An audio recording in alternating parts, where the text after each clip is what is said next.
Welcome to the Core of Success podcast. Entrepreneurship, success, health, life, big things are in your future. And now, your hosts, Sean and Mike. All right, everybody, welcome back. This is episode 6 of the Core of Success podcast. Thanks for being with us today. All right. We're your hosts. I'm Sean. I'm Big Mike. And we're ready to roll. Hope you guys are too, because today we have got something really impressive and interesting to talk about. And that's you, Mike. Oh, my favorite subject. Let's do it. I bet it is. If anybody's ever had a conversation with him, it's a lot about him, I'll tell you. So we figure, why not give him a half hour and let him wrap on? Yeah, half hour. I thought we had like 3. Well, we go as long as we want. Nobody listens, remember? All right. Let's go. So what's cool, I actually think this is a really important topic that we're going to talk about, because it's something I think a lot of people can relate to. And it's this idea, what nowadays is very popular, to want to become an entrepreneur, right? To go out and work for yourself, be the boss, call the shots, and all that comes along with it. There's a lot of misconceptions, no doubt. But I know there's a lot of people who are legitimately have it in them to become an entrepreneur, but they're just not sure if they can take that step.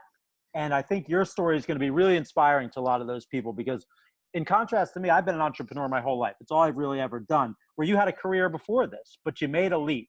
You know, so we call this episode "The Day I Walked Away," because I know a lot of people have this dream, and I think hearing your story is gonna inspire some people to do just that. So you ready to dig in on this? I'm ready, man. Let's roll. Let's do it. So a lot of people know you as the VP of sales at the Abs company, and most recently you became a partner in the business, which we can't be more excited about. But that's not always been the case. So what were you doing for the past 20 years? Man, you know, after we graduated from college, the beautiful TCNJ, I actually first took a job teaching, and I was coaching at a high school. And it was okay. I don't think it was my passion. I thought it was going to be a little bit different, because really none of the kids gave a shit about physical education at that point. Yeah. But I love coaching, but it just wasn't, it wasn't for me, but it was okay. It was a job. And then I had a colleague say, look, man, they have this posting for a teacher at a boot camp, and it's about working out and training. And I'm like, oh, that sounds pretty cool. Initially, I thought it was for the officers. And, what do you mean by a boot camp? Like in the Army? What's a boot camp? Well, that's what I was thinking at first. And then I found out as I read through, this was back in the day, I think, when they had the actual ads in like a newspaper, Right. And, little ways back here, 1996, 97. It was for Department of Corrections, for inmates. Oh, wow. So, yeah. And initially then I learned that, but I still thought I was working with the officers, training the officers in physical training and working out and things like that. And I thought, that sounds pretty cool. Sure. But then I did find out, no, it's not that. It's actually working with the inmates. So it was a brand new program in New Jersey. And I said, what the heck, went down for the interview. And I'll tell you, the guy really sold it to me. And it seemed, at the time, it really was intriguing, because it was about helping others, which I always love to do, getting guys back on the right track. And let's face it, as you know, back from our college days, I was always a little bit of a crazy dude, a little bit of a knucklehead. Never really got in trouble, but, I could relate to those types of guys a little bit. So I'm like, you know what the heck, let's do it. It sounds like fun. And I'll tell you, it was a fantastic experience. We'd get down there at 5 a.m., wake the guys up. We started PT at 6 a.m. sharp. And, I wasn't in the military, so it was a little bit of learning curve there, but I love training. I love the discipline of it. And we would do PT every morning. And these were guys that were 18 to 30 years old. So some were actually older than me, of course, at the time. But it was cool, man. And a lot of these guys. What kind of inmates were these? Like what would somebody in a boot camp as opposed to like state prison be in for? Yeah, well, these were not guys that were in there for missing Sunday school. I'll say that. Right. But nevertheless, they weren't in there for, at least they weren't convicted of murders and things like that. Mostly, as we would say, crimes involving drug use at the time, 3-year sentences. And really, it was an opportunity, and it was a great thing at the time for guys that, they weren't terrible people, they just really made some bad decisions. And at this point, as opposed to having him stay in prison, try to get him to do something else, to get some other qualities, to be exposed to some different things. And hopefully that would get him back on the right track. So that's kind of what our goal was, to get him involved with healthy behaviors. We would do a lot on positivity and self-esteem and the healthy and being healthy. A lot of these guys were on drugs too. They sold drugs, used drugs, etc. But yeah, I mean, to answer your question, a lot of them, it was drug use and selling. So how long would a guy who's in a program like this, how long would he typically stay in a boot camp? Yeah, that's a good question. So they were only there for 6 months. Okay, 6 months. And then after 6 months, do they go home or do they go to? Yeah. They were, okay. the carrot for these guys, Sean, was that if they completed a 6-month program, and that's essentially what it was a program, they would get to go home. They'd still be on parole, but they would get to leave and go home. Whereas the prison, they would have to serve the majority of that 3 years. Gotcha. So it's a great alternative for a guy who got caught up in the wrong way. But let me pause you for a second, because you said something interesting that I think people can relate to. You said, so after college, you take a job teaching and coaching, and 2 things you love to do, of course, but you said it was a job, right? It was a job. And you realized early on that it really wasn't for you. But I think there's a lot of people out there that, maybe 20 years into it's a job, right? And I think that's tragic. So I think one of the key lessons to start right off here is to have that self-awareness that, yeah, this is for you or it's not for you. And if it's not, look for something else. So the second opportunity comes up for you, you decide to go. That's a big step, right? You leave a teaching job to go work in the prison system with inmates, right? You do that. So again, possible physical ramifications there, but that's a very unique world you entered into. But I know you did the boot camp for a while, and then, through some zigs and zags, another opportunity presented itself within that. So what happened next? Yeah, so then I had this amazing opportunity working with the director of education at the time and the commissioner they wanted to start a program because they saw so many young people coming through the doors of the Department of Corrections that, again, were not bad people. They just made some really bad decisions. And these were more focused on drinking and driving. Texting and driving was just starting to come around at that time. A lot of heroin and drug use. And, these were the type of kids. I mean, they were young adults, 18 to like 28. But the types of people you would see, smart, intelligent, you would want to grab them like, what the hell are you doing here? And it was a lot of the same story. It was like, well, I got involved with these friends. Or sometimes, look, they came from some really tough areas, some really bad childhood they had experienced in. So we just saw an opportunity. If these guys, especially the kids that were the high school athlete or the honor roll student, because we had those in prison, believe it or not, drinking, these types of cases where we figured if these kids, these guys and girls could come out, these men and women really, right?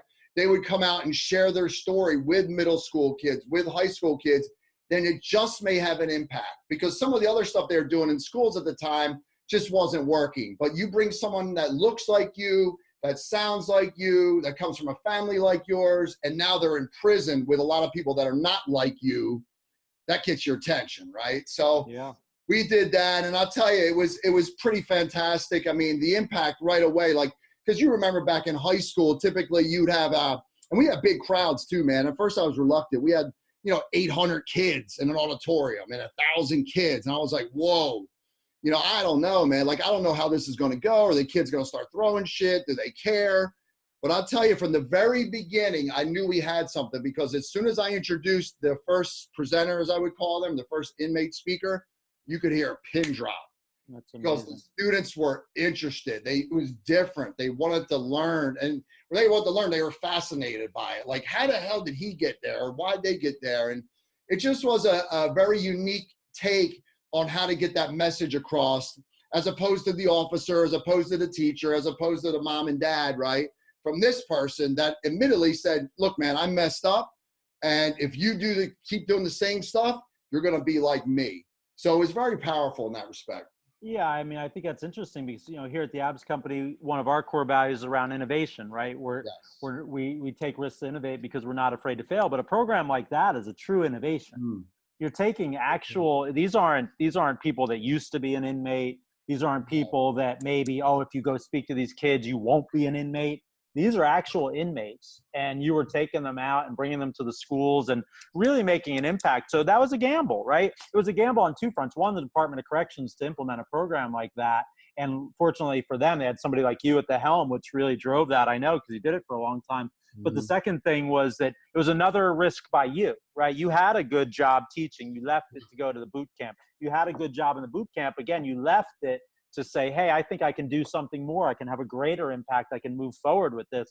And again, that's where a lot of people get stuck. They're scared to let go of what they have with the chance to get something better for them. And I'm not saying the grass is always greener. I'm saying if you feel that there's more for you, whether that be entrepreneurial or not, that's something that you have to look about. And it goes back to that self-awareness. You had that. You said, hey, I can do this. There's a confidence. So how long did you do that program with the DOC?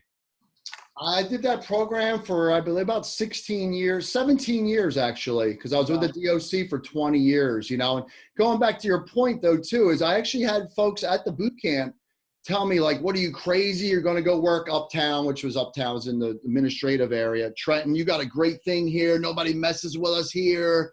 That kind of stuff, right? Just kind of stay where you are, man.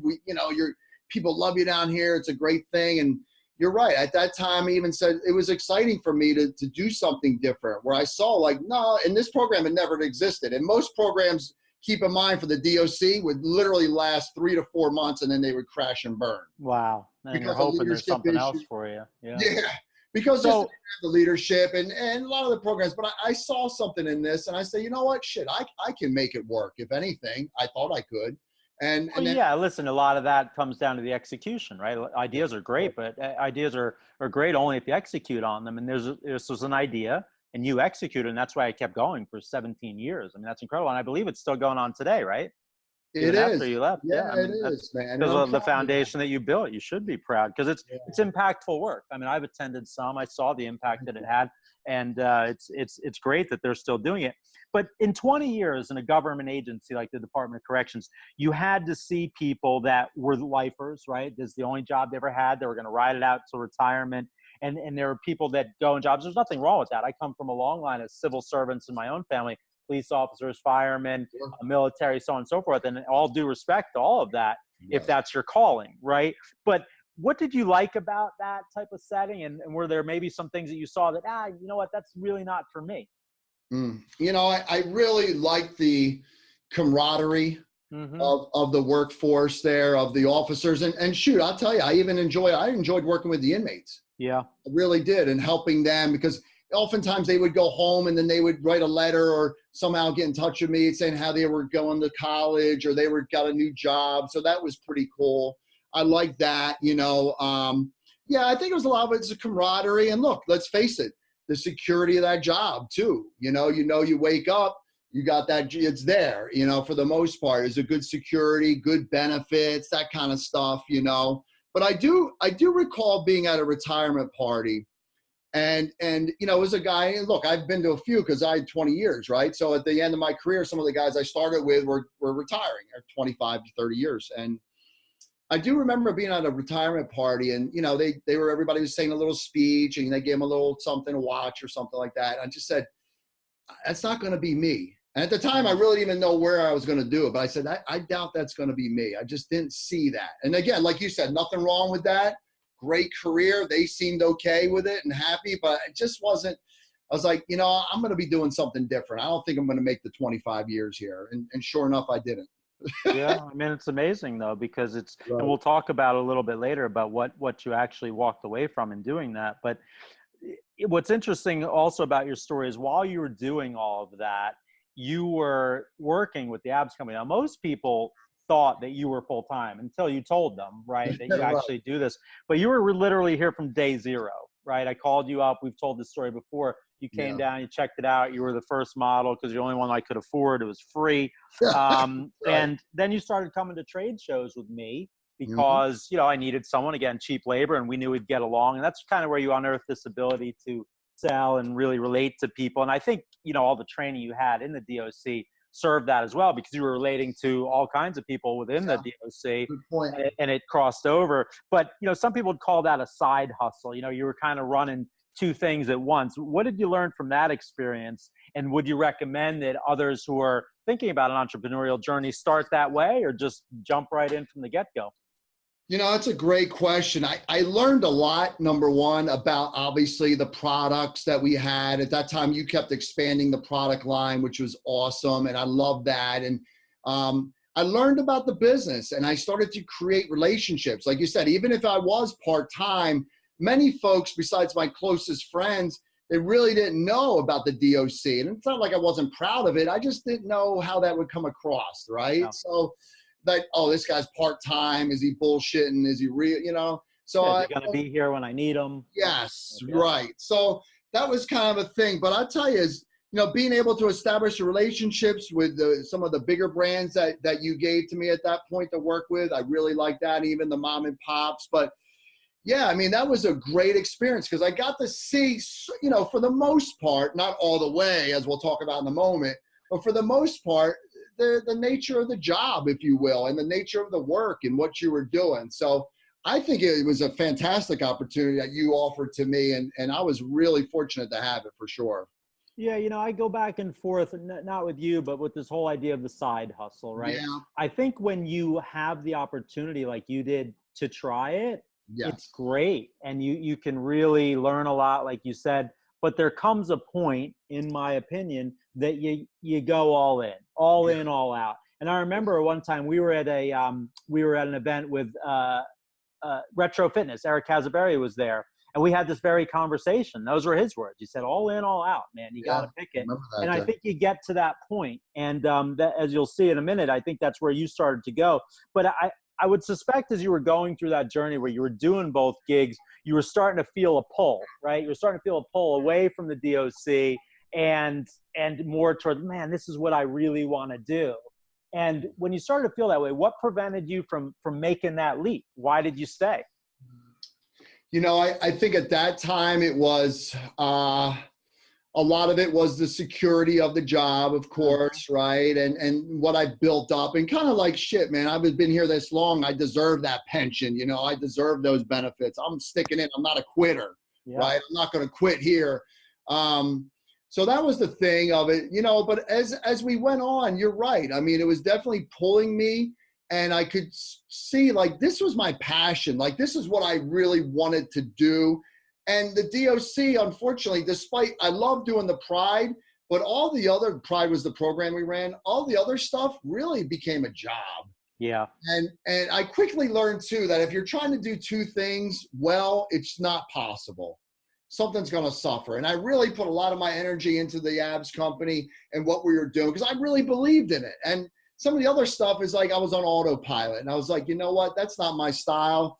And it was a shitty feeling, man, knowing that, you know what, because I didn't want to be that guy that just comes in and goes through the motions. Like, I wanted to be the guy at the job that people could count on. And, I wanted to be, I didn't want people to think that I wasn't giving 100%. So that really started to wear on me emotionally. Like, you know what, I'm going to have to make a decision soon either way. I could feel that coming for sure. Yeah, I think those are two powerful motivators in the decision of a life change of this magnitude. One is, are you okay with going through the motions? And again, some people are. I mean, go in, punch my clock, and I'm going to go home and do what I do. If that makes you happy, great. But you were sensing that, no, I want more than that. I'm a person of excellence, and I want to give my best. I want to do my best. I want to grow and create. And again, comes back to that self-awareness. And the second thing I think it's powerful is you realized as you were doing this, me and my continuums, I think you were on a passion continuum where you were super passionate about the DOC. I saw it every time we talked about it, when you would tell the stories about the events. But you're right, when you talk about, I got to go in and do reports and stuff. Yeah, no, not really. And that's a part of all jobs. But I think your passion really grew with the business here, what we were doing.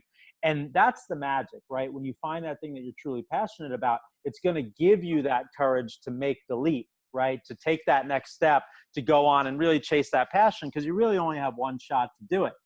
Or you might have a second, which brings me to the next part of your story. So about 4 years ago, we had this conversation and we said, hey, man, let's go. We talked to a couple other entrepreneurial friends that we're both close with. And we all talked it through and said, yeah, now's the time, man. You're going to leave the DOC. You're going to leave it early, and you're going to come in here. And you actually did. You put in your papers. You left the Department of Corrections, your government job. You came to work for the ABS company full time. And what happened? I stayed for about 2 weeks, and then I had a phone call with you, or I don't think it was maybe a phone call or in person. I said, Sean, this ain't working, brother, and I'm going back to the DOC, I think. Wow, that's incredible, right? You work all that time, you build that all up. That was not a good day. Hey, listen though, right? It's part of the journey. It's part of the story. But what led you to that? Because that was a massive move. You come into this world, you jumped into this water. What turned you away? I think at the time, I wanted to be, and look, you've always treated me incredibly, we're friends beyond the business, but I wanted to be a partner. I wanted to be a part owner. And that was really key to me as part of that. And, I got into it and I really didn't, I was working the full-time gig and I just said, geez, man, like this is a hell of a lot different than just the glamour and the glitz of doing the trade shows and doing that type of thing. So at the time, I don't know if I was fully prepared for it. And because I came from a different world and stuff, and I was like, holy cow, man, this is hard. Like it's hard selling stuff full-time and it's hard when your ass is on the line. And, to be honest with you, maybe I came in and my head was a little big because I was successful on a part-time level, but sometimes that doesn't translate to the full-time level. And, I think I saw that and I was like, holy shit, man, like maybe I made a mistake. And, it's pretty much, that's what it was at the time. And I just thought like, man, I don't know if I made the right choice. So I had some definite questions. I thought maybe I jumped too early. Who knows? But at that, it just didn't seem like the right time at that point, Yeah, I mean, I get it. So you saw what I call the ugly side of entrepreneurship, right? And I talk about this a lot because the world today with social media, Instagram, Facebook, they give you the pretty side of everything, right? Everybody's smarter than you. Everybody's richer. Everybody's in better shape. Most of it's all bullshit. And that's the same with entrepreneurship. Everybody makes it look easy, but it is. You get punched in the face every single day, and then you wake up and you get punched in the face again. And you do that to get the wins, right? And the goal is go the distance. Can you go the distance? Can you stay in that fight? Because that's where the success happens. And I think you're absolutely right. Spot on and great insight. You saw the pretty sides of it. Yes. And then when you came in, you're like, whoa, it's a lot more than this. And it's like diving into cold water. You weren't quite ready for that yet. And I do think, we talked about the time too, you still did have some passion for what you were doing. And life is about timing and you get to the points. But, I think it took a lot of courage to make that leap. And I think you were fortunate to be able to, again, have the self-awareness. This isn't for me right now. And you were fortunate to be able to go back into what you were doing. And again, you were leading that double gig again and doing very well at both of those things. So, I know that as we skip ahead down the road, we were getting to the point where we had invented the tire flip 180. That had taken off. Yes. And we had the chance, I was going to get ready to go through the buyout with Don and Dave, and we had the chance to kind of bring it all together. Yes. But at this point, you were about 3 years, correct me if I'm wrong, about 3 years away from a full retirement at the Department of Corrections. And to those listening, what that means basically is that full pension and benefits for life. So anybody out there without knowing anything about anything knows that's kind of a big deal. And you were 3 years away from that. And at this point you said, you know what, I'm going to go in again. So how'd you get there? Yeah, that was, well, going back to what you said, with the tire flip 180, when that really started to take off and I was seeing, because again, I was part-time in that part-time role, and I saw the work that you were putting in to make this product successful, along with the other products and the whole brand in general.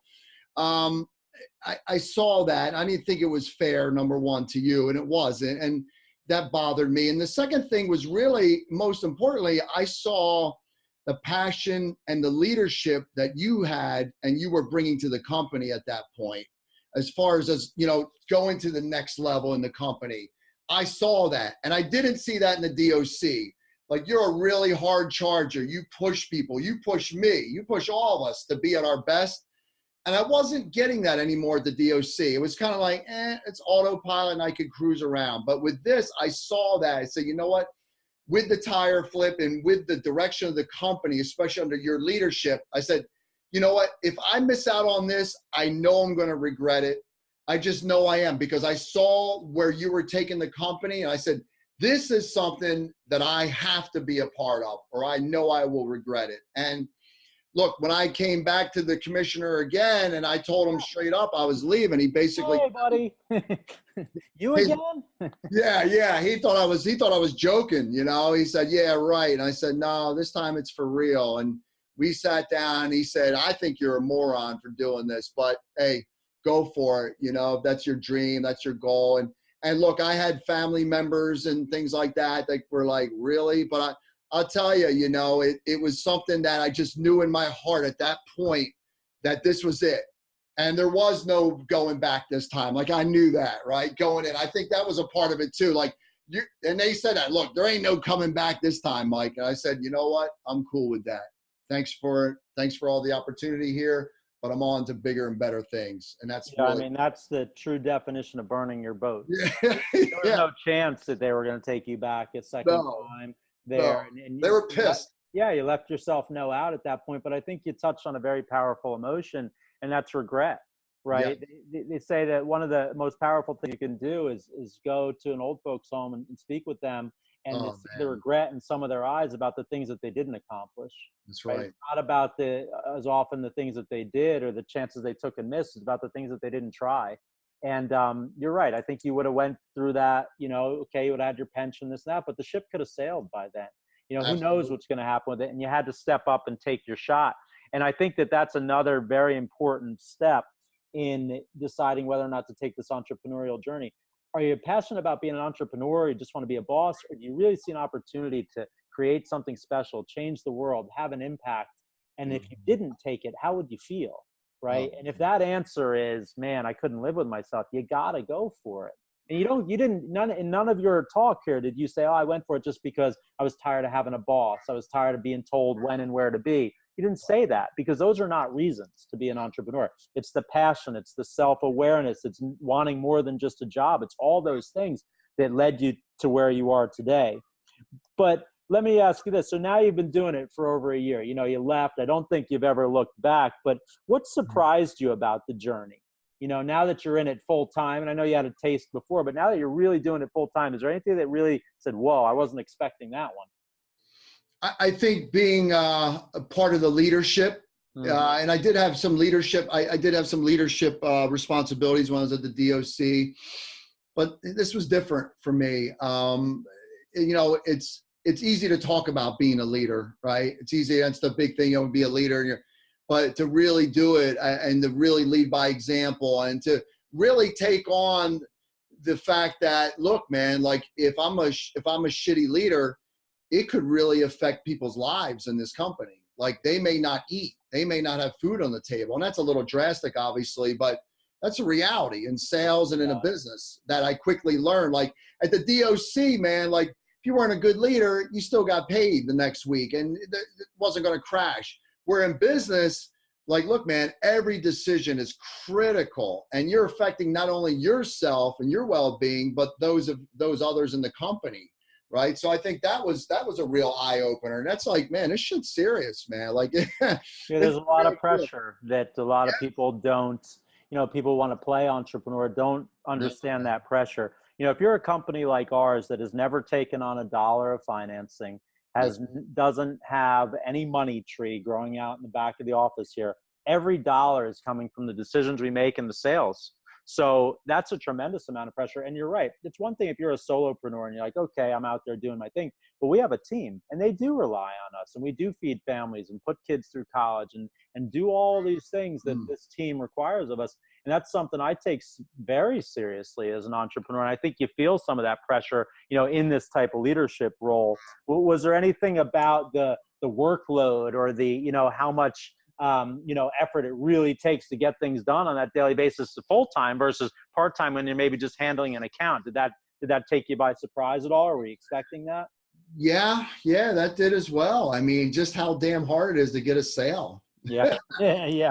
I mean, that's the bottom line, man. Like it's hard. It's hard for somebody to give you the credit card. And And what it was tough, but I'll tell you what I've enjoyed about it is the process of the sale, not just closing, because everybody loves that, right? Yeah. Everybody loves getting the sale, but it's the process of it. And I really come to enjoy learning that, because truth be told, I didn't really know how to sell. I just kind of did it on instinct. And I just said, hey, my personality, and, I'd shake your hand or give you a hug. But as we start to get a little more, up the food chain, so to speak, and you needed some more technique, right? You needed to be able to get in those doors that were closed for so long. And just can't just bust it down. You got to be able to, how you can maneuver and what type of rapport you have, and some really insightful tact to do that. So yeah, man, it was difficult. It was challenging and difficult for sure. But I knew where we were going as a company, and I didn't ever question it again, because I just knew, like, yeah, today was a shitty day, tomorrow will be better. But it's up to me if I'm going to make it better, right? Yeah, So, I mean, that's a pretty cool feeling. You truly can, and one of the definite upsides of entrepreneurship is you definitely control your own destiny, to the upside or the downside.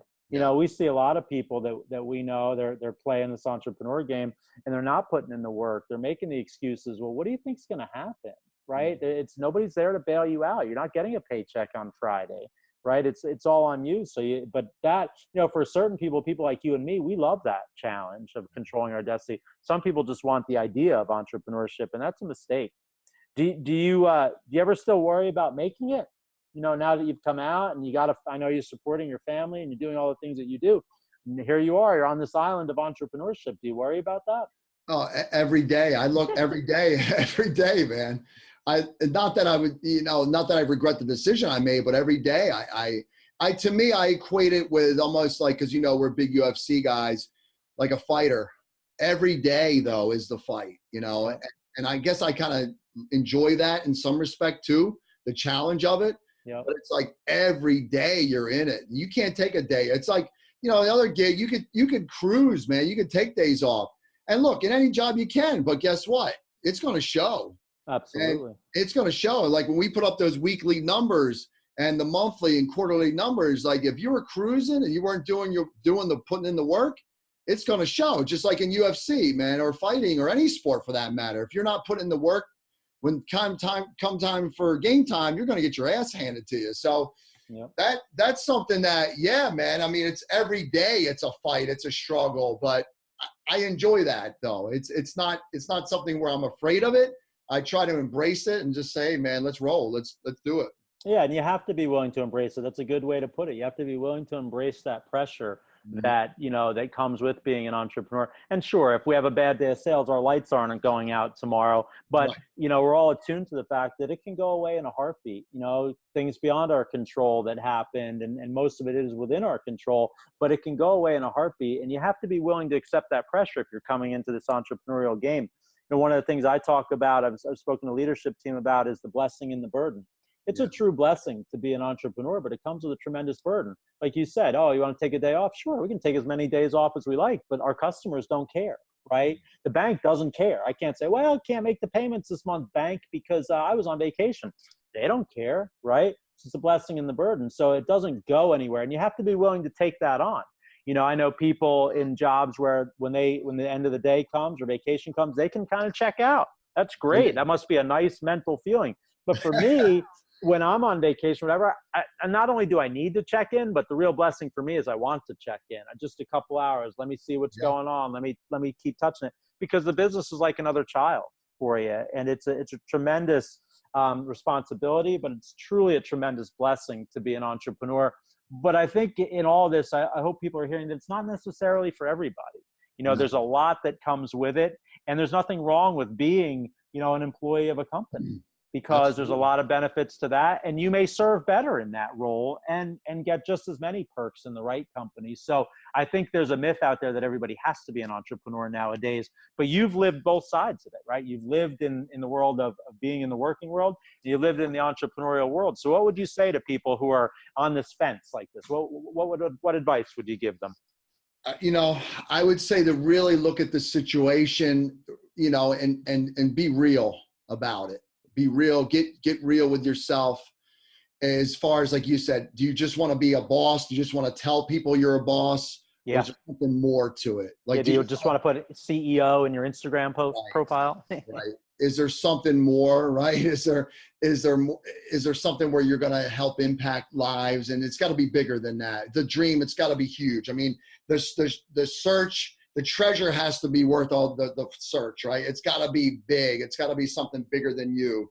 But I would say in something like that too is make sure you're surrounding yourself with the right people who can give you the right advice too. Like, yeah, that's really important. And I would say, you know, like if you're married or you have a spouse or whatever, is you need support from your family. I mean, you do. Absolutely. Because like my wife and my kids, especially my wife, very, very supportive. I mean, she just said, look, if you think this is the right thing, let's roll, let's do it. Like if you think this, and I said, look, I'm not going to do something. And we talk about this all the time. How is this going to change my life? Is this decision going to change my life? And the answer was, hell yeah, it could. Yep. So it's worth it. As opposed to, I don't know, it wasn't just take another job. So you have to have that support of your family because especially when you go from the job I had to the job now is you know, time is going to be, it's going to change. Possibly you're going to miss things because of work and stuff like that. But that comes with it, right? So everybody has to be on board and be on the same page for sure. And I think too is like, you know what you're getting into. Again, not just to be a boss, but who you're surrounding yourself with. Like for you, like with me coming to work with you, I knew you, but I also saw the vision, the leadership, where we were going. So to be honest with you, it wasn't that difficult. It wasn't like I was coming out and I didn't really, like, I believed in you. I believe in the company. I believe in our products. So that made it a hell of a lot easier. I'm going to be honest, you know, to make the jump. I had some guys that left DOC and to be open like a t-shirt shop or some shit. And they knew nothing about it. I'm like, right. And then they were back. Like, and these were the guys, oh dude, don't leave. You're crazy. I'm like, dude, I'm not going to sell. Dangerous out there. Don't go. I'm not selling t-shirts, bro. Right. You know? And I think it's an important point too. And who you surround yourself with, you know, if you're taking that entrepreneurial leap, if you're going to do it by yourself, you better be good at everything in the business and especially sales, because if you can't sell, it's game over quick. But as you grow your company, because I always tell entrepreneurs, the fastest thing you need to start to do is get people on your team, because you're never going to accomplish things on your own. And I don't mean giving up equity and bringing in partners. I don't mean any of that. I mean, you need to start to grow a team. But you grow your team, you surround yourself with the people that are better at certain things than you are. And when you came in, I'm good at sales. You're great at sales. So when you come in as that partner and coming into the business, I'm like, okay, now I can hand off a big piece of that responsibility to someone who's going to do it better than I was, and I can focus on other things. And that's a big part of this entrepreneurial journey. But I think it took a tremendous amount of courage for you to do what you did, to walk away at the time that you did. And yeah, you were stepping into something that had some legs underneath it and all those things. But nonetheless, it was a tremendous risk on your part to come into this journey. But thankfully, we're thriving at it. And the best part about it is we're just getting started. So I commend you. I honor you for the decision you made. And I think you've been a real inspiration for anybody who's hearing this, who's thinking about it. We've given them a lot to think about. There's nothing wrong with staying in a job. Entrepreneurship isn't for everybody. But if you find that passion, if you want to avoid that regret, if you know that this is really for you, then I think you would tell them to take their shot. 100%. And even if you're like, look, I was, I guess, 47 years old, thereabout, right? 48 years old at the time, or 46, 47 years old. Not a young guy, 3 years away, but I knew it was the right thing. Yep. You know, I just knew it. And so I would say to anybody out there, like, no matter what your age is or where you're at, like, if you just know there's a better opportunity, and at the end of the day, it's something that you're going to be more fulfilled with, and you just go for it. You got to go all in though, 100%. I mean, you got to go all in. And when you do go all in, just say, we're going to do big things. Yep. And then that's it, and roll. Hey, as we say here, you get one at bat, make the most of it. So there you have it, folks. A great episode, Mike. Really appreciate you sharing your story. Guys, remember, the core of success is you. See you on the next one.